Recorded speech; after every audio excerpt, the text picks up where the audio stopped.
93, seu bando de paruar. Eu sou o Paulo de Loyola, o mago ranzinza, e hoje vamos aprender a rezar, falando de um certo modo. E para isso vamos falar do Liber Astarte Vel Berillis, subfigurar 175, que é latim para o livro que ninguém leu direito, mas todo mundo cita quando quer parecer que sabe de técnica. Mas não se preocupe que hoje a gente vai resolver isso e vai resolver agora, tá?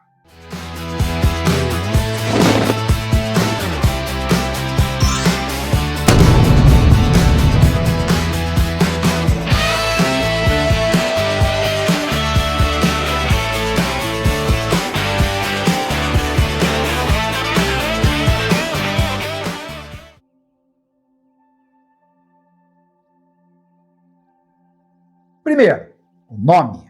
Astarte é a deusa fenícia e cananeia do amor. E todo esse Liber vai falar justamente sobre como a gente pode se apaixonar pelo divino. Já Berilli ou berilo é uma pedra verde. E a cor verde é tradicionalmente ligada a Vênus, a deusa do amor. Ou seja, voltamos ao mesmo ponto. E não tem nada de errado nisso, tá? O número é 175 por motivo. Que motivo é esse? Já explico. Na magia cerimonial, cada planeta possui o que se chama de um espírito governante. No caso de Vênus, ele se chama Quedemel. Bolas, se você pegar esse nome esquisito e fizer a gematria dele, já explicamos isso por aqui, sabe que número vai ter? Isso mesmo, 175. De volta à coisa de Vênus, de volta à história do amor. O título inteiro é só o Crowley sendo Crowley e colocando ali um nome bonito em cima de uma ideia que ele vai explicar logo em seguida. E aí, ô Paruara, tá gostando aqui no canal? Mas que beleza, né? Então dá uma forcinha pro ranzinza, pomba. Mas como é que eu posso ajudar? Calma, eu explico. Primeiro, deixa aí o teu like e compartilha o vídeo, porque aí o YouTube vai entender que o canal vale a pena e divulga pra mais gente.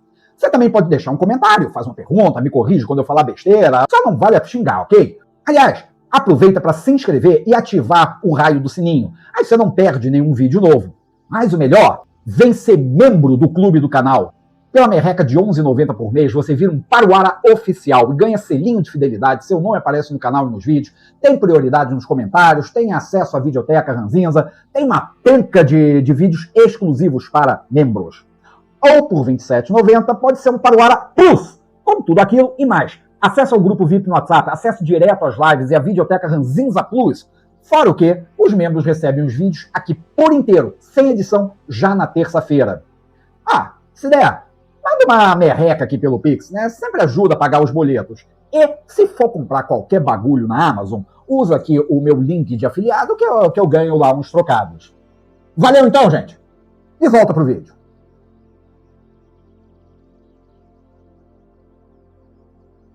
Mas olha que interessante que esse Liber, na edição original, tinha um subtítulo: O Livro da União de Si Mesmo com uma deidade em particular através da devoção. E pronto, é isso. Muito mais simples de entender, né? Esse Liber é um manual de como você vai se apaixonar por uma divindade. Não é como você vai estudar uma divindade. Não é como você vai, sei lá, analisar arquétipos num sentido junguiano para sua jornada de autoconhecimento. Não. Nada disso. É como você vai se apaixonar de verdade.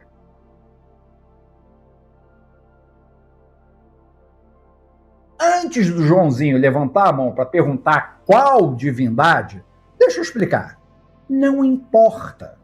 O Liber Astarte é bem específico nisso, logo no primeiro parágrafo. A escolha da divindade não tem importância nenhuma. desde que ela seja adequada à tua própria natureza.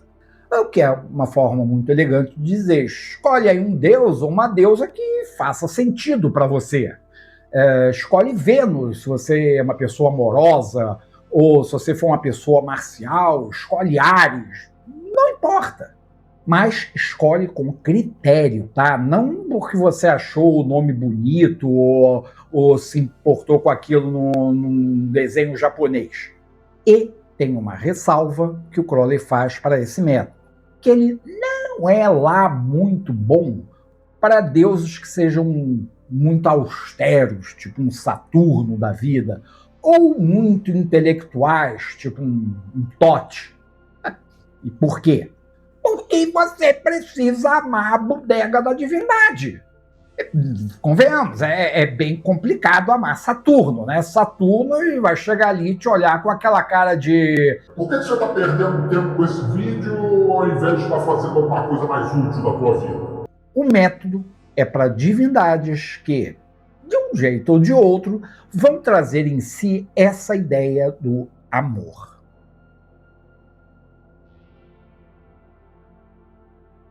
Certo, escolhemos nossa divindade. E agora? Faz o quê? Agora a gente vai entender o que é esse método, entender de verdade, tá? Mas para isso eu preciso que você esqueça completamente qualquer coisa que você já leu sobre meditação focada, visualização criativa, manifestação, porque não é nada disso. Liber Astarte é um método de devoção. Bhakti Yoga, se você gosta aí de termos indianos, é o amor aplicado como metodologia espiritual. A ideia central, e essa é a chave do texto inteiro, vai aparecer lá no parágrafo 15. O que segue é o ponto crucial e a quintessência do método inteiro. Bacana, mas o que ele diz? Ele diz que você não precisa de templo, não precisa de um monte de trapezongas esquisitas e caras, não precisa de roupinha, ritual, não precisa de nada. Só precisa de você mesmo. Porque a coisa toda vai acontecer aqui, no teu coração. É sério, Paruara. Não tem roupa ritualística? Bota um pijama. Não tem baqueta mágica? Pega uma vassoura. Não tem incensário? Tem um fósforo? Usa, que tá bom. Vai por aí. Isso aqui não é um método para gente rica. É um método para quem tem coração.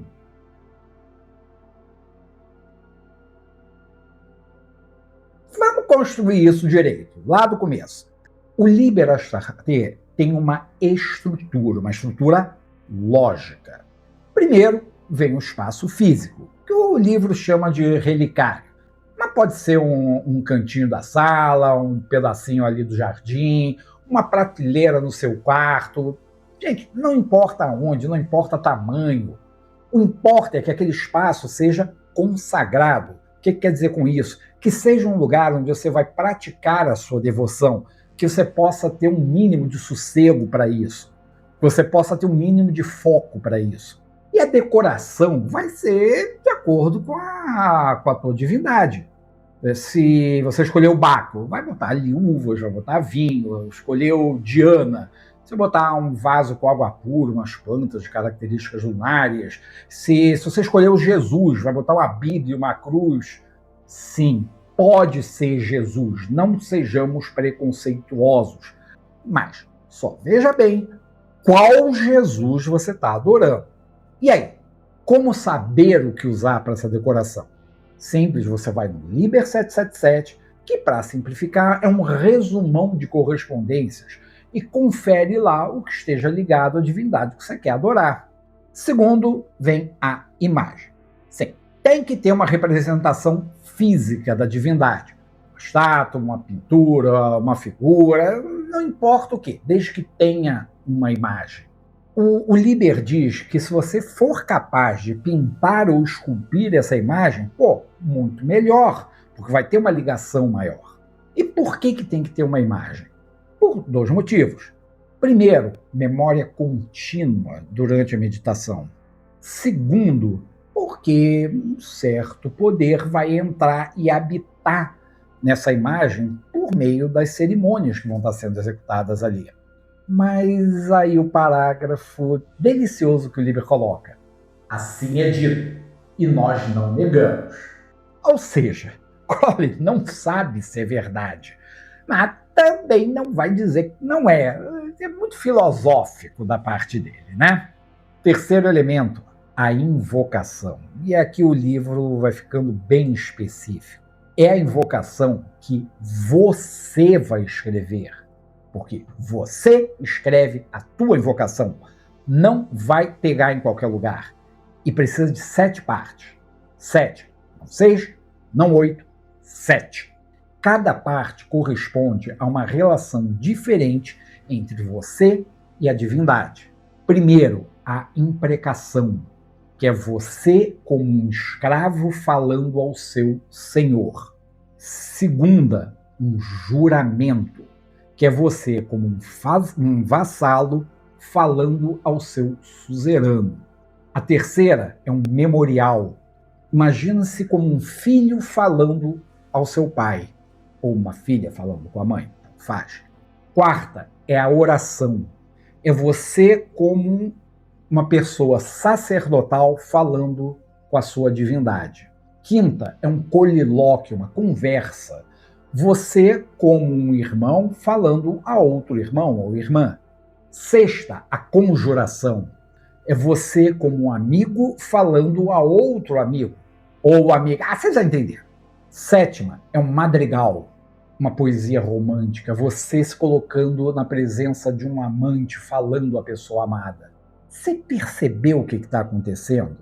A sua relação com a divindade vai mudando em uma progressão. Começa com uma reverência total, quase que uma servidão. Vai passando por fidelidade, dependência, adoração, confiança, camaradagem e chega em paixão. Você começa se prostrando e termina se apaixonando. É uma escada inteira de intimidade crescente. E essa invocação é a espinha dorsal de uma cerimônia que você vai fazer todos os dias. Todos os dias. O Liber Astarté diz que são 3 vezes por dia, se possível. Mas, pelo menos, uma vez por dia você vai fazer. Não custa nada, né? E pelo menos uma vez durante a noite você acorda para algum ato de devoção. O que você quiser. Isso vai chocar o Joãozinho de plantão, eu sei.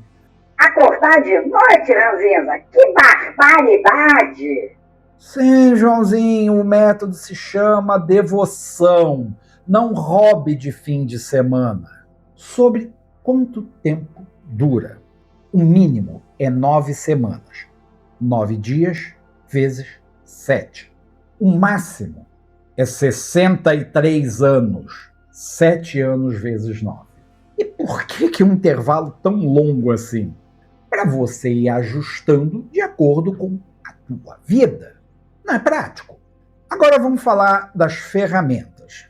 Varinha e taça são as recomendadas. Nunca espada ou adaga. Pantáculo, só se for harmonioso com a divindade. Se você tiver que escolher entre varinha e taça, fica com a taça, porque taça é receptividade e esse método todo é cunhado na ideia de receptividade. Mas eu não tenho nada disso. Eu já não falei que você pode usar o que você tiver aí à mão? Não tem uma taça de prata com filigranas de ouro? Puxa, eu também não. Uso um copo. Não tem uma baqueta consagrada? Pega um pedaço de cabo de vassoura e usa. Não tem um pantáculo? Nem precisa. Mas se quiser, lápis e papel resolvem. E sim, algum dia sai um vídeo sobre essa coisa das armas mágicas.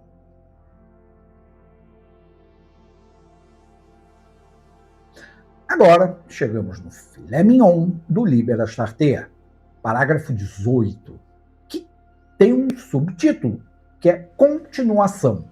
Mas, cá entre nós, devia ser resumão. A ideia é essa. Faça com que tudo, mas tudo mesmo que você faz na sua vida, seja um ato de devoção. Vai comer? Coma em gratidão à divindade que te enviou o alimento. Vai dormir? Dorme agradecendo pela bênção do dia e para se revigorar para a próxima devoção. Vai trabalhar? Você trabalha para que o mundo floresça em glória à sua divindade e para que o próprio trabalho te purifique. Vai olhar Instagram? Entenda cada post que você está vendo como uma oportunidade de agradecer a sua divindade. E o texto ele fecha com um verso lindo do Liber 7. Cada respiração, cada palavra, cada pensamento é um ato de amor contigo. A batida de meu coração é o pêndulo de amor. Gente, isso é Bhakti Yoga na veia. É o amor como um estado permanente e não como um sentimento ocasional. Mas é claro que tem que ter um tapa na cara. Lembra-te bem, se tu fores um verdadeiro amante, tu farás tudo isso da tua própria natureza sem a menor falha.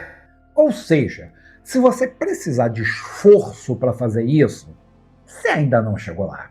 O verdadeiro amante, ele não pensa em ser um amante, ele não se esforça em ser um amante, ele simplesmente é. É difícil, mas é honesto.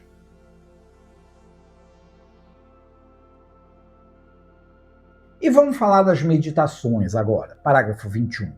O Crowley fala para você pegar histórias de amor. Qualquer história de amor que você possa conhecer. Ele lista um monte, Davi e Jonatas, Romeu e Julieta, Dante e Beatriz, Buda e Ananda, Jesus e João Batista e por aí vai. Sim, pode ser aquele filme açucarado que você viu na televisão. Amor filial, amor romântico, amor devocional, amor erótico, amor espiritual, qualquer forma de amor tá valendo.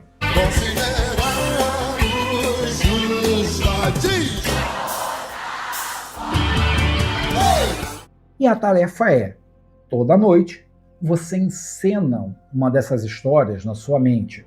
De qualquer jeito? Não. Você se coloca como um dos amantes e a sua divindade como o outro. E no fim você conclui com o seguinte pensamento: quão pálido é este reflexo do meu amor por, incluo aqui tua divindade. Por quê? Para calibrar, para você aprender o que é humildade no amor, o que é intensidade, o que é pureza e o que é obediência. Você está se treinando para amar de uma forma que transcende qualquer amor humano que você já viu ou sentiu. Ok, eu admito, é intimidador. Tem também o mantra, que está no parágrafo 24. A ideia aqui é você tecer o nome da sua divindade numa frase curta e rítmica e ficar repetindo isso mecanicamente sem parar, dia e noite. Ele dá alguns exemplos, claro, né? Ave Maria, para Maria, Namo Shivaya Namah Om, para Shiva, Iopan, Iopan, para Pan. Você não para, o mantra fica ali rodando no fundo do teu cérebro enquanto você faz qualquer outra coisa. É o que os indianos chamam de japa, que não tem nada a ver com o japonês, tá? E funciona não por magia, mas por uma saturação cognitiva. Você vai preencher tanto o teu espaço mental com aquele nome que qualquer pensamento estranho que tente entrar já vai encontrar a casa ocupada.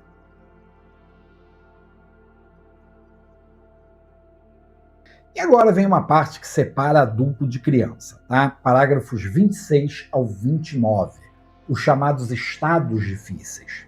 Primeiro, o silêncio, que é aquele momento em que os símbolos externos de devoção simplesmente param. A alma fica muda. Você olha para aquela sua imagem e não sente nada. Aquela tua cerimônia toda ela vai ficar seca na tua boca. O Liber diz que isso não é cessação, mas transmutação. É a semente estéril da oração virando o broto verde do anseio. O segundo estado é ainda pior, chama-se secura, a famosa noite escura da alma. E o livro aqui não mede palavras, é menos como dor do que como a morte. E o que você faz nessa situação? Você continua, você não para, você não cede, você não procura alívio daquilo. E tem uma coisa muito honesta nesse Liber. Se você quebrar o método para escapar da secura, essa covardia não só destrói tudo o que você fez antes, como faz da tua vontade uma zombaria para homens e deuses. Isso aqui, gente, não é o Crowley bancando piadista. Ele está dizendo que desistir nesse ponto é a pior coisa que você pode fazer. Terceiro estado ruinzão, as artimanhas do diabo. Sim, ele chama assim, que é um nome bonito para a tua própria cabeça te sabotando. Porque quando você está nesse estado de secura, a tua mente vai arranjar 1000 motivos para você parar. É tua saúde, a tua sanidade, tua vida social, a sua carreira, e vai ficar gerando ilusões de sucesso para te desviar. Você vai ter um flash de um êxtase que é falso, você vai ter uma sensação momentânea de expansão, de iluminação. Isso é exatamente o momento que você vai perder o chão, vai se achar o pica das galáxias. Remédio: persistência no cumprimento literal da rotina. Não na interpretação espiritual, mas o rito cumprido ao pé da letra. Você faz o raio da cerimônia mesmo sem sentir nada, mesmo sentindo o contrário da devoção, mas você faz e continua fazendo.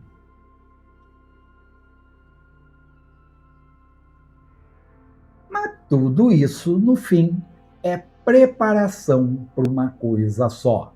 Parágrafo 30, a inflamação do coração.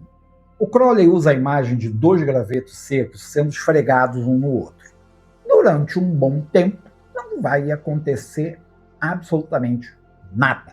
É só atrito, é só coisa seca, é só mecânico. Mas, de repente, surge uma fagulha. E depois de muitas fagulhas, uma pequena chama. Depois de pequenas chamas, no final, de repente,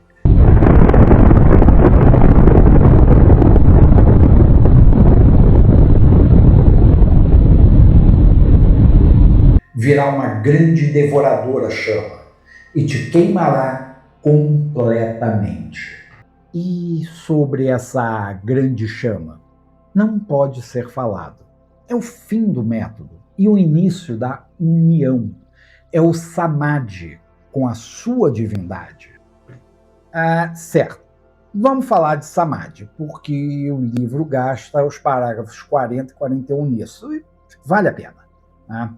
Samadhi é a união em êxtase de sujeito e objeto na consciência, com o resultado de que surge uma terceira coisa que não partilha da natureza nem de um nem de outro. Você e a divindade, fusão, resultado, algo que não é mais nem você, nem a tal da divindade.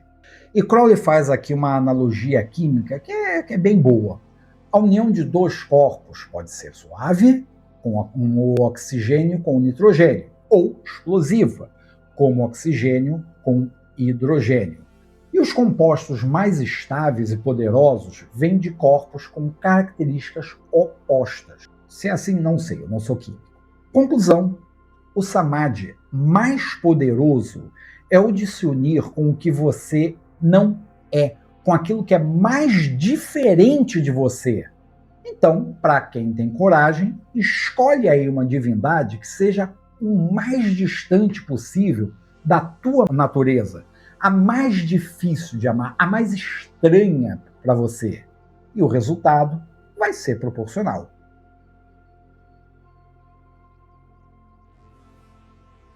Tem um aviso perigoso lá no parágrafo 43 que eu preciso mencionar aqui, tá?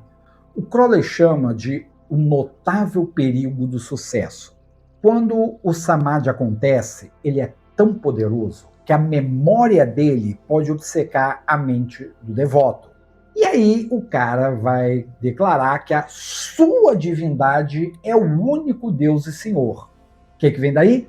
Dogmatismo. O texto diz que esse erro foi o fundamento de todas as religiões dogmáticas e, portanto, a causa de mais miséria que todos os outros erros combinados. A solução aqui é dupla. Primeiro, trate a crença da sua divindade como uma ferramenta, não como uma verdade absoluta. E segundo, afirme sempre que a sua divindade é um reflexo, uma emanação de algo que está além dela. E depois do sucesso, não fica se agarrando com aquela divindade pelo resto da eternidade. Volta ao trabalho. Samadhi é um passo, não é um destino.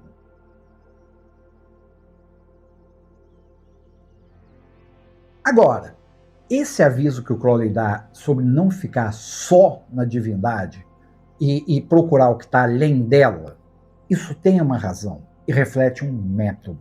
Primeiro, você vai se unir àquela divindade que você escolheu. Quando isso acontecer, você vai perceber que toda divindade representa uma ideia, um conceito cósmico.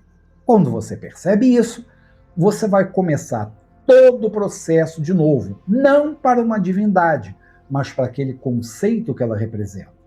E quando você se unir ao conceito, vai ver que mesmo aquele conceito cósmico é uma parte de algo maior, que é o próprio divino. Pronto, começa tudo de novo. Mas agora não é para se unir a uma divindade ou a um conceito, mas a própria noção de divindade. E aí termina, né? Não, porque ao se unir ao divino, você vai compreender, realmente compreender, que o divino é ainda só uma parte de um todo maior. Um todo que engloba tudo que é sagrado e tudo que é mundano. Tudo que é espiritual e tudo que é material. Então, o teu trabalho vai ser se unir a este todo pela força do amor. E quando finalmente você conseguir essa emoção com o todo, aí sim você vai ter alcançado o que se chama de grande obra. A perfeita união do seu microcosmo com o grande macrocosmo. Caboja, ninguém disse que é fácil.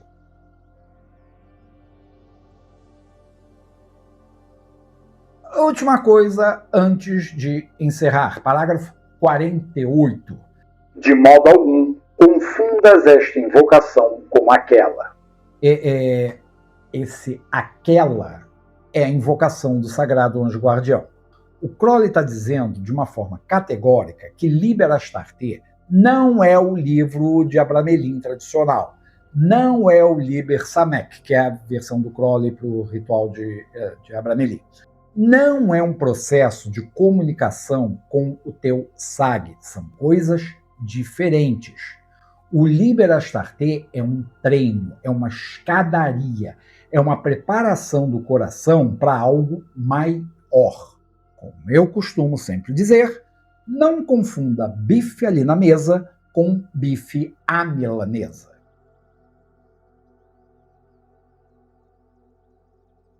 Então, recapitulando a coisa toda, Liber Astarte é um método de Bhakti Yoga, devoção completa a uma divindade escolhida.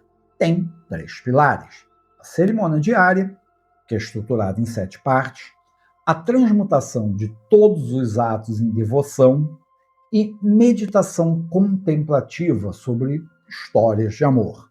Isso tem um fio que une tudo, que é aquele mantra contínuo.